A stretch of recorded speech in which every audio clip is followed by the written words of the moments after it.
Hello class 10th students. हम लोगों ने 2 स्टोरीज़ अबाउट फ्लाइंग स्टार्ट कर लिया था और उसका first part his first flight कर लिया था, पहले ही पढ़ लिया था। आप चाहे तो प्लेलिस्ट में देख सकते हैं सारी स्टोरीज़ को और समझ सकते हैं। अब हम सेकंड पार्ट उसका करेंगे, द ब्लैक एरोप्लेन। चलिए स्टोरी को देखते हैं क्या है। The moon was coming up in the east. चाँद जो है पूर्व की तरफ से निकलता हुआ दिखाई दे रहा था। बिहाइंड मी, मेरे ठीक पीछे। And the stars were shining in the clear sky above मी, और आसमान में मेरे ऊपर बहुत सारे तारे टिमटिमा रहे थे। आसमान बिल्कुल साफ था और तारे टिमटिमा रहे थे। There wasn't a cloud in the sky. आसमान में कहीं पर भी बादल का टुकड़ा नज़र नहीं आ रहा था। I was happy to be alone high up above the sleeping countryside. और मुझे बहुत खुशी हो रही थी कि मैं नीचे जो गांव है और शहर हैं उसके ठीक ऊपर मैं आसमान में उड़ रहा हूँ। I was flying my old Dakota aeroplane over France back to England, और मैं अपनी एक पुरानी डकोटा एरोप्लेन को उड़ा रहा था फ्रांस से इंग्लैंड जाते हुए। I was dreaming of my holiday, और ये सपने देख रहे थे कि मेरी छुट्टियाँ अब होने वाली हैं। Looking forward to being with my family, और उम्मीद कर रहा था कि अब मैं परिवार के साथ रहूँगा। I looked at my watch, फिर मैंने घड़ी देखी। 1:30 इन द मॉर्निंग, सुबह का 1:30 बज रहा था। ये 24 घंटे वाली घड़ी है, इसलिए आप धोखा मत खाइएगा। ये 24 घंटे वाली घड़ी में 12 o'clock के बाद सुबह का ये आ जाता है और एम लगता है उसमें, AM। ठीक है। तो ये सुबह का 1:30 बजा था, इसलिए स्टोरी में बता रहे हैं कि ये सुबह का 1:30 बजा था। I shall call Paris control soon, I thought. इन्होंने मन ही मन सोचा कि मुझे पेरिस कंट्रोल रूम को कांटेक्ट कर लेना चाहिए। As I look down past the row nose of the aeroplane, जो एरोप्लेन के सबसे आगे वाला हिस्सा होता है उसको नोज़ बोलते हैं, नाक, है ना, एरोप्लेन की नाक। तो इन्हें सामने जब देखा अपने एरोप्लेन के, I saw the lights off big city in front of me. इन्हें सामने बड़े शहर की बहुत सारी लाइटें जो थी वो दिखाई दे रही थी। I switched on the radio. तब इन्होंने एरोप्लेन में जो रेडियो था उसको स्विच ऑन किया and said, Paris control Dakota DS 088 here. Paris control room को कांटेक्ट करते हुए उन्होंने कहा कि पेरिस कंट्रोल, ये डकोटा DS 088 है, यहाँ से मैं बात कर रहा हूँ। कैन यू हियर मी, क्या आप सुन रही हैं मेरी बात? I am on my way to England over, और मैं इंग्लैंड जा रहा हूँ। The voice from the radio answered me immediately. जैसे ही इन्होंने ये बात कही वैसे ही वहाँ से रिस्पॉन्स में जवाब आ गया तुरंत। DS 088, I can hear you, मैं आपको सुन सकती हूँ। You ought to turn to 12 degrees west now, आपको अपने हवाई जहाज़ को 12 डिग्री पश्चिम में घुमा लेना चाहिए। DS 088 over. उन्होंने इंस्ट्रक्शन दिया कि पेरिस कंट्रोल ने कि आप 12 डिग्री वेस्ट की तरफ अपने एरोप्लेन को टर्न कर लीजिए। I checked at the map, फिर इन्होंने मैप चेक किया, एंड द कॉम्पास, और कॉम्पास चेक किया। आपको पता ही है कि हवाई जहाज़ वगैरह में कॉम्पास भी होता है जिससे डायरेक्शन का पता चलता है। Switched over to my second, और फिर उसमें जो फ्यूल टैंक होता है, पहला फ्यूल टैंक इनका खाली हो चुका था, तो इन्होंने दूसरे फ्यूल टैंक में शिफ्ट कर लिया कि उसकी मदद से ये इंग्लैंड तक पहुंच जाएंगे। And turn the Dakota 12 degree west toward England, और उसके बाद 12 डिग्री पश्चिम में, जैसा उनको इंस्ट्रक्शन दिया गया था पेरिस कंट्रोल से, अपनी हवाई जहाज़ को घुमा लिया इंग्लैंड की तरफ।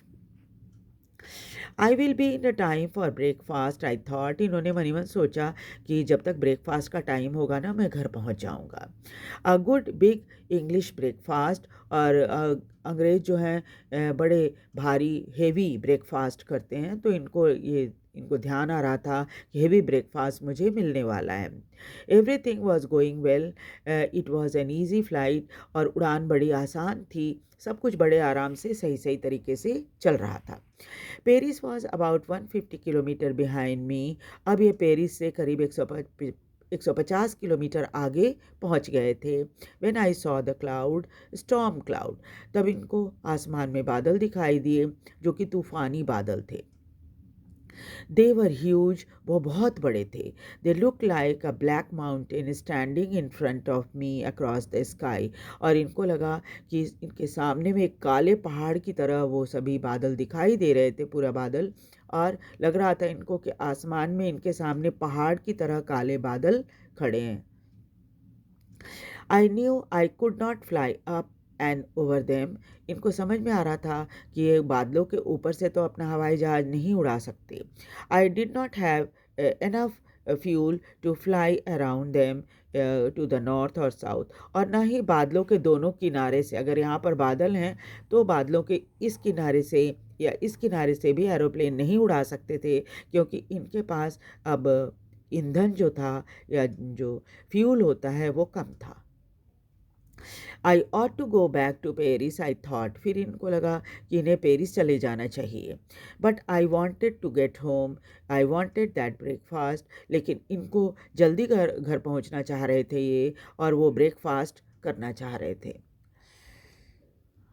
I'll take the risk, I thought. इन्होंने मनी मन सोचा कि मैं रिस्क उठाता हूँ। And flew that old Dakota straight into the storm, और इसलिए सीधे उन्होंने अपनी एरोप्लेन को तूफानी बादल में घुसा लिया। Inside the cloud, everything was suddenly black. जैसे ही ये तूफानी बादल के अंदर घुसे, वैसे ही चारों तरफ इन्हें अंधेरा दिखा। It was impossible to see anything outside, बाहर तो ये कुछ देख ही नहीं सकते थे, एकदम असंभव था कुछ भी देखना। द एरोप्लेन के बाहर तो इन्हें कुछ दिखाई पड़ ही नहीं रहा था, एकदम असंभव था कुछ भी देखना।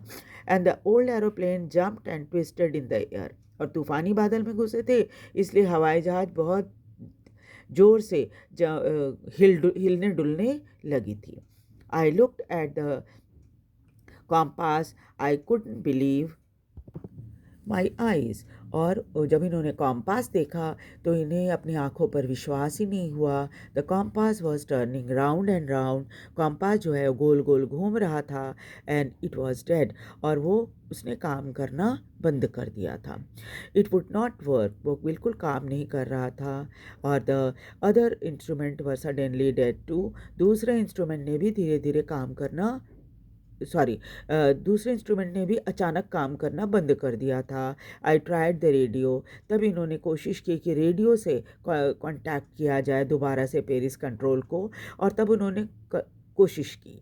Paris control, can you hear me, तो उन्होंने पूछा कि पेरिस कंट्रोल, क्या आप मेरी आवाज़ सुन सकते हैं। देयर वॉज नो आंसर, लेकिन उधर से कोई जवाब नहीं आया। रेडियो वॉज डेड टू, क्योंकि रेडियो ने भी काम करना बंद कर दिया था। आई हैड नो रेडियो, मेरे पास कोई रेडियो नहीं था। नो कॉम्पास, कोई कॉम्पास नहीं था। And I couldn't see where I was, और तूफ़ानी बादल के अंदर अंधेरा होने के कारण इन्हें कुछ भी बाहर नहीं देख सकते थे। I was lost in the storm, और ये तूफ़ानी बादल के अंदर ही खो गए थे। Then in the black cloud quite near me, I saw another aeroplane. लेकिन तभी क्या हुआ, उन काले बादलों में काफ़ी इनके एरोप्लेन के करीब ही एक और एरोप्लेन दिखाई पड़ा। It had no light on its wing, आपने देखा होगा हवाई जहाज़ के जो विंग्स होती हैं उनमें लाइट लगे रहते हैं जो जो झपकते रहते हैं, है ना। तो जो बगल में एरोप्लेन उड़ रहा था उसमें तो कोई लाइट नहीं लगी हुई थी। But I could see it flying next to me through the storm, लेकिन इन्हें वो एरोप्लेन साफ दिखाई दे रहा था जो इनके हवाई जहाज़ के ठीक बगल में ही उड़ रहा था। आई could see the pilot face, और ये इतने करीब था वो जहाज़ कि वो पायलट के चेहरे को भी देख सकते थे। टर्न टूवर्ड मी, और उन्हें दिखा कि पायलट जो है इनकी तरफ मुड़ा। I was very glad to see another person. इन्हें बड़ी खुशी हुई कि चलो कोई तो दिख रहा है मुझे यहाँ पर। ही lifted one hand and waived. फिर उसने हाथ उठाया और इनकी तरफ हाथ उठाकर हिलाया। Follow me he was saying, follow me. ऐसा लगा जैसे वो कह रहा होगा कि तुम मेरे पीछे पीछे आओ। He knows that I am lost. I thought, इन्होंने मन मन सोचा कि उस पायलट को समझ में आ रहा है कि मैं तूफान में खो गया हूँ। He is trying to help me, इसलिए वो मुझे हेल्प करना चाहता है। He turn the his aeroplane slowly to the north. इसलिए उसने धीरे से अपना एरोप्लेन नॉर्थ की तरफ घुमाया, in front of my Dakota, और इनके डकोटा एरोप्लेन के ठीक सामने आ गया। So that it would be easier for me to follow him. ऐसा उसने इसलिए किया था ताकि मैं उसके पीछे पीछे उड़ सकूं। I was very happy to go behind the strange aeroplane like an obedient child। और इन्होंने बिल्कुल एक आज्ञाकारी बच्चे की तरह उस अजीब से एरोप्लेन के ठीक पीछे उड़ने में इनको खुशी महसूस हो रही थी कि चलो कोई तो आ गया मुझे मेरी जान बचाने के लिए यहाँ पर। After half an hour, the strange black aeroplane was still in front of me in the cloud। आधे घंटे तक वो हवाई जहाज काले रंग का एरोप्लेन जो था वो इनके ठीक सामने में उन बादलों में इनके साथ साथ सामने उड़ रहा था। Now there was only enough fuel in the old Dakota's last tank to fly for 5 or 10 minutes more। अब इनके जो डकोटा एरोप्लेन था इसके टैंक में सिर्फ 5 से 10 मिनट तक का उड़ाने का जो फ्यूल होता है ना वो बचा था। क्योंकि उसमें आपको पता ही है कि हवाई जहाज़ में ना इंडिकेटर बना रहता है जो फ्यूल बताता रहता है कि कितना फ्यूल हवाई जहाज़ में है। तो ये देख रहे थे और इन्हें समझ में आ रहा था कि 5 से 10 मिनट से ज़्यादा ये अपनी हवाई जहाज़ को नहीं उड़ा पाएंगे क्योंकि फ्यूल ख़त्म हो जाएगा। I was starting to feel frightened again. इनको फिर से डर लगने लगा कि ये किसी धोखे में तो नहीं पड़ गए हैं।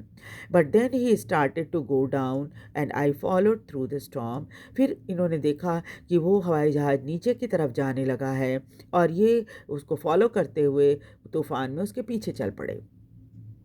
Suddenly I came out of the cloud and saw two long straight line of light in front of me।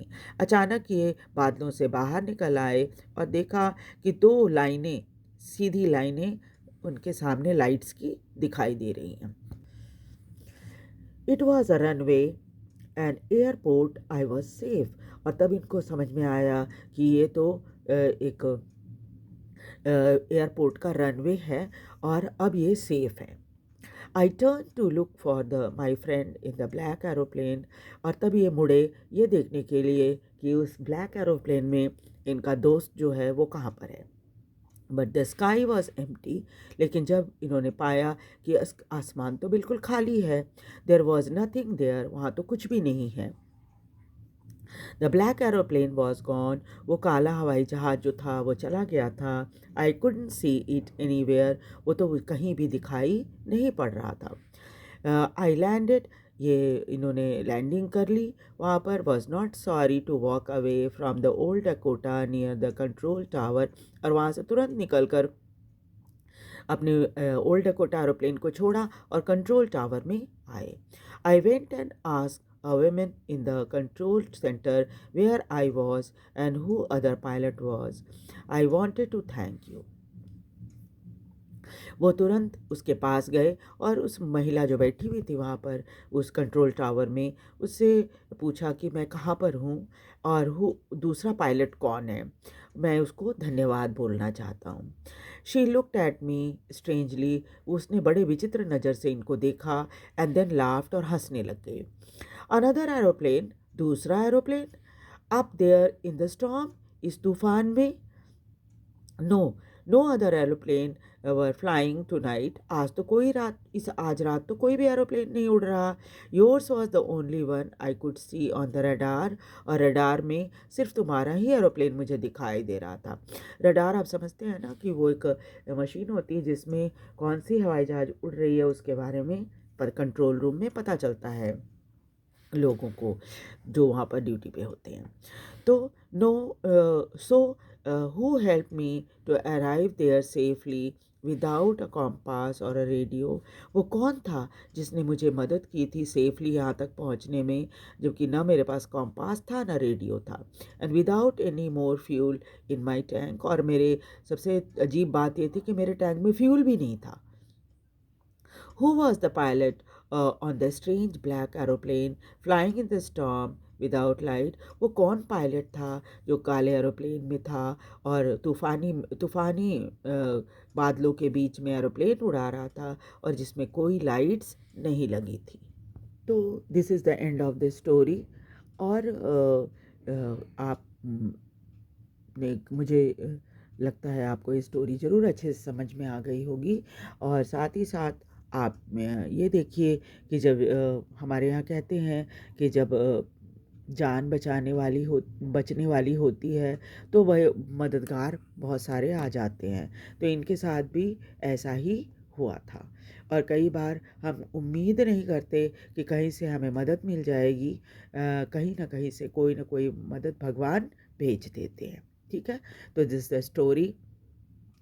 और मैंने प्लेलिस्ट बनाई है। आप इस स्टोरी की पूरी जो आगे पहले भी स्टोरी जो मैंने करवा चुकी हूँ चैप्टर वाइज, उन सबको आप इसमें प्लेलिस्ट में देख देख सकते हैं, उसे समझ सकते हैं, है ना। अगर आपको स्टोरी सही से पता हो तो एग्ज़ाम में कोई भी आंसर लिखने में आपको दिक्कत नहीं आएगी। और आप सभी वीडियो को ध्यान से देखिए, उसे लाइक और सब्सक्राइब भी ज़रूर कीजिए और कमेंट करके मुझे बताइए कि आपको ये वीडियो कैसा लग रहा है। Thank you very much.